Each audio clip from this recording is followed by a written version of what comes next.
की वज़ीर-ए-आज़म Giorgia Meloni ने ईरान के दौरे का ऐलान कर दिया। तफ़सीलात के मुताबिक इतालवी वज़ीर-ए-आज़म जॉर्जिया मेलोनी ने एक अहम बयान में कहा है कि इटली में तेल की शदीद कमी पैदा हो रही है, जिसके बायस फैक्ट्रियां बंद होने लगी हैं और आवाम शदीद मुश्किलात का शिकार है। उन्होंने आलमी सूरत-ए-हाल पर तनकीद करते हुए कहा है कि एक गैर जिम्मेदाराना पॉलिसी की वजह से दुनिया को ईरान के खिलाफ कशीदगी में धकेला जा रहा है, जिसके असरात बराह रास्त यूरोप पर पड़ रहे हैं।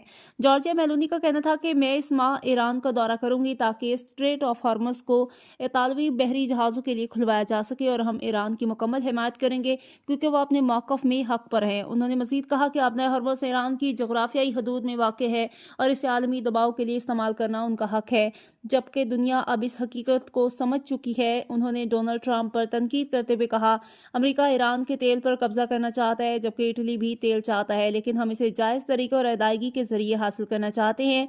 उनका मज़ीद कहना था कि इटली लूट मार या ताकत के इस्तेमाल पर यकीन नहीं रखता, बल्कि कानूनी और मुनसिफाना तरीके से तेल की फराहमी बहाल करना चाहता है।